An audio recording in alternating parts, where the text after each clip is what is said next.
H2O. Eto na, ipinadala na kay Koy. Ang assassin. Ipinadala na mga kaibigan. Core H2O is back! Grabe na magiging tapatang King Kong at H2O naman ang makikita natin for this second game. Siguro sabi ni H2O nung hindi siya naglalaro or hindi siya parte ng MPL, napanood ko si King Kong mag-Lancelot. Oo Parang nga eh. kailangan ko ring i-seminar eh. Parang alam ko rin yung mga ganyang moves eh.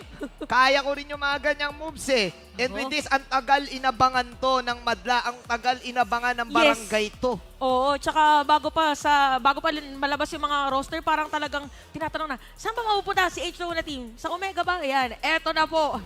Guys, ang unang magiging paglaro ni H2O para sa ating season. This is game number 2, the ultimate grudge match of the season. Onyx laban sa Omega. Nakaka-excite kung paano nila babantayan itong Lancelot pick.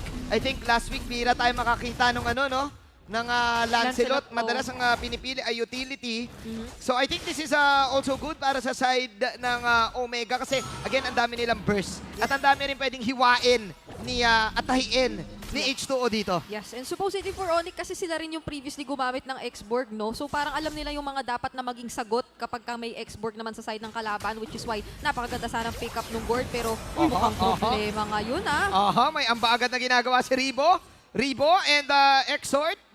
Yun, amba lang. Ama lang muna. Parang ano dito, nakikita ko strategy ng Omega. Sabi niya, okay. Yung Okay, Onyx dito ayaw mag-team fight. Sige, i-poke namin na i-poke. Poke namin. Sabi ni Ribo, Si Kelra. nung panahon ko, Pindot Gaming lang eh. Hanggang Oo. ngayon, Pindot pa rin naman. Tsaka dati uso Minotaur, kaya gagamitin ko to. Oo nga pala, Diba? no? Oo, tinan mo, protect todo si J-Om. Meanwhile, pinabanatan ni King Kong, nauntog si King Kong, tinatamaan. Ay! H2O! At si King Kong ang makakabigay kay H2O ng unang death niya ngayong season. Okay. Sinalubong! Jungle score, King Kong 1, H2O 0. Naku, talagang kagulat-gulat, nasalubong ang nakita natin doon. Pa-welcome ni King Kong para dito kay H2.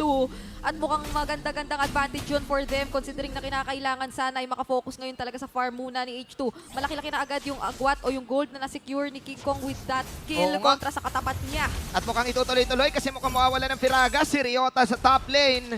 This time, Onyx kumuha ng maagang kill. Pero si J-Om, okay, humihip-hops dito sa bottom side. Pinabanatan si Kelra. Pero mag-out muna si Kelra as Jom will take advantage of the bottom side. Uy, bantay sarado si Kelra. Oo, parang siya talaga, parang kumaliwa naman ngayon yung Onyx. Ay, Omega rather, sila naman gumagawa ng strategy Oo. kanina ng Onyx. Kaya naman Onyx ngayon parang walang contest. Dito sa may turtle, makukuha ni King Kong at ang kapalit, H2O with that orange box. Yes, hindi pa naman sobrang nagkakalayo in terms of yung levels din dito, yung ating dalawang junglers kahit papaano ay napapantay o napantay naman with H2 deciding to go for that trade nga or yung pagkuha nga nung orange buff dito nitong si King Kong. Pero kinakailangan natin maka-King Tower abangan kung papaano din ba niya ipapamalas yung supposed na aggression na pwede o sana i-expect natin from a Lancelot in the early stages of the game. Kasi ito sana yung oras na parang pwede mo sanang i-anticipate na hahanapin niya itong sina Super Friends. Talagang magpaparamdam siya, especially kina Escalera, na tatlong, kung tutuusin, ay malambot-lambot na heroes nga naman sa side ng Onyx.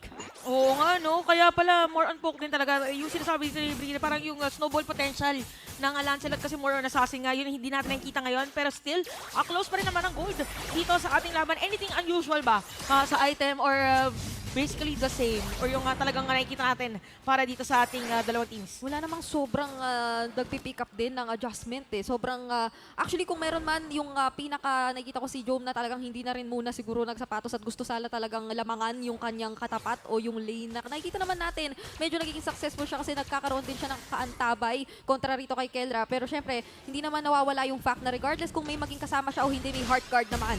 Tingnan natin, dahil pinabanatan si H2. H2 tumahi, pero inaabangan si H2 ni Escalera at ni King Kong. Okay, dalawang kill na against si H2 dito. So parang liliko muna supposedly ang Onyx, ang Omega rather. So Omega dun muna sa may bottom lane.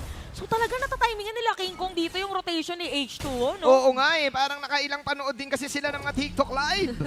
Doon na siguro nakita kahit papano. And ang ganda rin nung info na napoprovide nung kanilang mga kasama na kapag nakikita na nga nila agad na siniribo doon sa bottom lane, kapag alam nila na nagmamatapang ng kaunti si Jom, tapos may napapag-iwanan na mag-isang assassin jungler, maganda-ganda nga naman nagagawa talaga ni King Kong pumasok agad at isakto rin yung kanya nagiging untog kontra dito sa Lancelot na kapag ka na-timingan mo na wala na nga agad yung puncture o dash ay mahihirapan na nga ng sobra maka-out o makahanap ng way makatakas kasi nga naman lalo pagka naka-clear na lahat ng mga jungle creeps halos wala na siyang madadasya no mahanap na way out doon. So ngayon nakikita natin mukhang ang Onyx na naman ang nakakakuha ng control dito sa Turtle na mukhang hindi na nga iko-contesta ng Smart Omega. Wow.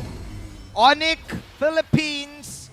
Ang ganda ng domination nila sa first 4 minutes. Kung iisipin mo, parang ano sila, hindi sila na bahala. Kumbaga, hindi sila okay lang. kinabahan. Kahit, sige, magpalit kayo. Oh, ganun pa rin yung gagawin natin na rotation. Oo, goods pa rin kami. We good, yo. Tsaka kita-kita natin yung difference dito pag assassin tas utility tas naging maganda yung rotation ng isang utility jungle kasi mas continuous. Yung, sabihin na natin parehas na skill dependent. Difference is for an assassin, medyo malambot. Yung Baksha, medyo matagal bago mo mapatay. And totoo nga, H2O is back. Last time, guys, na naglaro siya is Grabe. Season 11. April 2, 2023. Pero bottom lane. Pulado, si Doc Ribo. Doc Ribo, isang kiniti na lang, wag dyan. Pero ngayon, bumanat ang ulti si Jom. Kalate buhay. Muntik na si Escalera, habang si H2 naman, okay. Roll out si King Kong. Then again, walang magkakapatayan. Almost 1 year na pala since huling laro Oo nga, ni no? H2O. Oo. Isang taon o makamuntikan na nga kasi ano na ba ngayon March 22. March Oo. 22. So mga Isang- Sampung araw na lang. Akala ko 10 taon yung masasabi. Pero yun na nga, ano na lang dito para sa Omega. Parang more on space na lang kasi nakita naman natin yung damage na rin ni Jom. So medyo napalit nga lang ng Onyx doon yung mapa ni Jom. Pero this is a Claude, more on late game. Ang kailangan pwedeng gawin. And pang-counter din naman kasi yung hero dito ni Ribo. But still, Onyx, 1.7k gold lead at talagang tuloy-tuloy lang. Yung sabihin na natin, hindi siya totally ambe. Alam mo yung amba na hindi siya talaga nakakatakot pero grabe yung nagiging outcome. Ayan. Oo. May ibang training yung ginawa yung Onyx. Hindi sila ganito last week. Ngayon, alam nila kung kailan babanat, alam nila kung kailan susugod na parang ngayon nilabas na. Ito na naman yung ultimate ng Gord na alam natin napakasakit. Pero Ay! si H2O na naman ang gustong puruan out para kay na H2. At walang makukuhang kill ang Onyx pero ang dami nilang space na nakuha. Parang medyo kulang pa sa damage ngayon yung Oo. Omega kasi nakita natin dami mga skills. At we have to take note yung naging positioning ni Super Friends no moment na yun. Yes, napakalaking struggle ngayon for Smart Omega kapag ka na-force silang gamitin yung mga crucial nga nila na setup skills such as yung Minuan Fury na hawak-hawak ngayon ni Ribo nang hindi natatamaan o nasasakop yung mga makakatama lang din o makaka-burst down na hero such as etong ang si Super Prince na kanina ay sobrang ganda lang nung naging paglapag ng Mystic Gush at hindi na rin masyado kasing na-anticipate or na at ang bayanan ng Omega na talagang i-focus o didamay na rin siya kasi talagang doon sa moment na yun, parang ang call na lang was kaya na or talagang ipilit na lang sa kanilang makakuha ng isa man lang kill onto King Kong na kanina pa nang gugulo at yan na naman siya. Ayan na naman. Okay, King Kong and company. Sumusugod na nawala si Exort at pinadala nga ni na King Kong dahil magbaback na rin sila. H2O actually makakuha siya ng isa nawala si Kelra. Doon yon nasa off-cam kill sa may bandang mid. Pero still, Onyx will take the lead. Exort, 7 seconds down for the count. At nakansel pa! Napigilan ni Kuya Escalera. Kakaiba dito makiramdam. Si Kuya Escalera sabi niya nandito yan. Pigilan lang natin para medyo delay. At para sa delay na yun, successfully makukuha yata ng Onyx yung Torre doon sa may top lane. So 4-1 ang ating score, 2.4k gold lead para dito sa Onyx. At makakabawas na nga ng Torre habang si H2 dito sa may bottom lane ay mag-aangat na lang muna na minion. At doon din na mula si Exort. Pinalamon na Mystic Gush ni Super Prince. And kakabuhay lang ni Exort nun. Oh no, that was bad. Kakabuhay lang ni Exort. Kakalakad pala niya sa may gitna. Parang kakaibang trip down memory lane. Sabi niya, nandito ako kanina. Wala na ulit ako dito ngayon. Isa pa nga, nandito na si King Kong. Wraparound na gagawin nila. Nandito yung Angela nakabatong. Let's see. Ryota, kalate ang buhay. Pero meron pa rin naka-armor. Si H2O ngayon, uma-out. Pero makukuha ni Kelra yung tower. And the Rebo will fall down dahil doon sa mga binabatong-batong langgana ni King Kong. Grabe talaga yung damage dito ni King Kong. Talagang lagi niya dinediretso. Parang automatic na pag nakita mo si King Kong, merong eskalera. Oo, Jom, J-Om, nag-rap skills. Pero welcome to your... Wala lang, welcome to your death. Welcome to your death. Tama naman. Welcome to your death. Yun yung sabi ni sabi ni na Kelre. Sige, rap ka dyan. Oh. Grabe yung senses ngayon ng Onyx dahil nararamdaman talaga nila. Sino makakapag-isip na nandun pala si si J. Ohm nung moment na yon. Sino makakapag-isip na nandun pala lahat? Ang mga players kanina ng Omega, it's Onyx na ginagawa nila ngayon na parang sabihin na natin by the book. Yep. Pero grabe yung risk din. Oo. At maganda yung naging outcome ng mga risks na yon. Sobrang tricky ngayon ng sitwasyon para sa side ng Smart Omega kasi na-deny lahat ng mga gusto nilang maging entrance. Nauuna at nauuna palagi, especially etong si King Kong. Na ngayon nga, siya na nga rin mismo yung nagiging taga-zone. Kompleto na nga rin dito ang Omega. Walang nakakalapit dito sa Lord na sinesecure din ng Onyx. Parang kung kahit anong gawin ng Omega, 10 Bits Productions eh. Iba na yung si King Kong ngayon. Napakalaking King Kong na nito. King Kong. Ganon. Parang ganun. Oo, parang kailangan din naka-caps lock na.